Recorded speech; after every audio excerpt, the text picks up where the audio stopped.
ಮಾನ್ಯ ಸಭಾಧ್ಯಕ್ಷರೇ, ತಾವು ಈ ಅತ್ಯುನ್ನತ ಹಾಗೂ ಗೌರವಾನ್ವಿತ ಸಭಾಧ್ಯಕ್ಷರ ಪೀಠವನ್ನು ಅಲಂಕರಿಸಿರುವಂತಹ ಸಂದರ್ಭದಲ್ಲಿ ವೈಯಕ್ತಿಕವಾಗಿ ಮತ್ತು ನಮ್ಮೆಲ್ಲರ ಶಾಸಕರುಗಳ ಎಲ್ಲರ ಪರವಾಗಿ ತಮಗೆ ಹೃದಯಪೂರ್ವಕ ಅಭಿನಂದನೆಯನ್ನು ನಾನು ಸಲ್ಲಿಸ್ತಾ ಇದ್ದೇನೆ. ಮಾನ್ಯ ಅಧ್ಯಕ್ಷರೇ, ತಮ್ಮ ಒಂದು ಸುದೀರ್ಘವಾಗಿರ್ತಕ್ಕಂಥ ಒಂದು ರಾಜಕೀಯ ಅನುಭವ, 4 ಬಾರಿ ಶಾಸಕರಾಗಿ 45 ವರ್ಷಗಳ ಕಾಲ ಸುದೀರ್ಘ ರಾಜಕೀಯ ಅನುಭವನ ಪಡೆದಿರ್ತಕ್ಕಂಥ ತಾವುಗಳು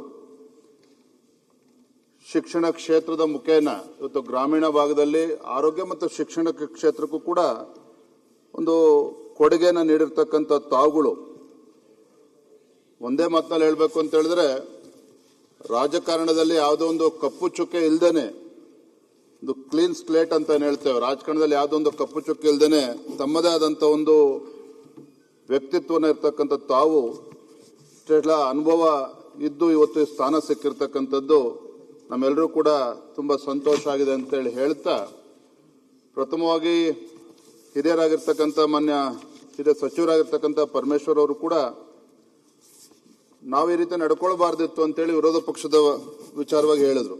ಮೊನ್ನೆ ಸುನೀಲ್ ಅವರು ಕೂಡ ಅದನ್ನು ಪ್ರಸ್ತಾಪ ಮಾಡಿದ್ರು. ಇವತ್ತು ನಾವು ತಮ್ಮ ಆಯ್ಕೆಯ ವಿಚಾರದಲ್ಲಿ ದೂರ ಉಳಿದಿರ್ತಕ್ಕಂಥ ಕಾರಣ ಏನನ್ನು ಅನ್ನೋದನ್ನು ಕೂಡ ಮಾನ್ಯ ವಿಪಕ್ಷ ನಾಯಕರು ಕೂಡ ಉಲ್ಲೇಖ ಮಾಡಿದ್ದಾರೆ. ತಮಗೆ ಈ ಸ್ಥಾನಕ್ಕೆ ಅಗೌರವ ಮಾಡ್ತಕ್ಕಂಥ ಪ್ರಶ್ನೆನೇ ಇಲ್ಲ. ಆದರೆ ಎಲ್ಲೋ ಒಂದು ಕಡೆ ಆ ಸ್ಥಾನಕ್ಕೆ ಯಾರೊಬ್ಬ ಹಿರಿಯರನ್ನ ನೇಮಕ ಮಾಡ್ತಕ್ಕಂಥ ಸಂದರ್ಭದಲ್ಲಿ ಆದಂಥ ತಪ್ಪು, ಅದನ್ನ ವಿರೋಧಿಸಿ ನಾವು ಇದನ್ನ ಈ ಒಂದು ಪ್ರಕ್ರಿಯೆಯಿಂದ ದೂರ ಉಳಿತಕ್ಕಂಥ ಕೆಲಸ ನಾವು ಮಾಡಿದ್ದೇವೆ ಅನ್ನೋದನ್ನ ಹೇಳ್ತಾ, ಮಾನ್ಯ ಸಭಾಧ್ಯಕ್ಷರೇ, ಇವತ್ತು ಪ್ರಜಾಪ್ರಭುತ್ವದ ಅತ್ಯಂತ ಪ್ರಮುಖ ವೇದಿಕೆ ಆಗಿರ್ತಕ್ಕಂಥ ಸದನದ ಕಲಾಪಗಳು ಮುನ್ನಡೆಸ್ತಕ್ಕಂಥ ಅತ್ಯಂತ ಮಹತ್ವರಾಗಿರ್ತಕ್ಕಂಥ ಜವಾಬ್ದಾರಿ ತಮಗೆ ಸಿಕ್ಕಿರುವಂಥದ್ದು.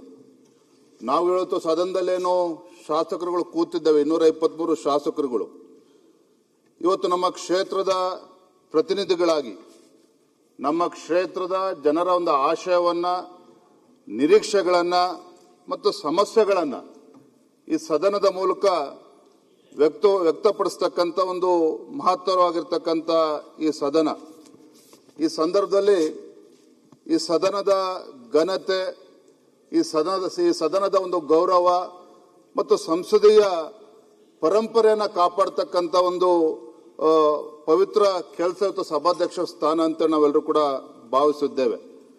ಇವತ್ತಿಂತಹ ಸಭಾಧ್ಯಕ್ಷರ ಪೀಠ ಯಾವುದೇ ಒಂದು ಪಕ್ಷಕ್ಕೆ ಸೇರಿರ್ತಕ್ಕಂಥ ಪೀಠ ಅಲ್ಲ ಅನ್ನೋ ಅರಿವು ತಮಗೆಲ್ಲರೂ ಕೂಡ ಇದೆ.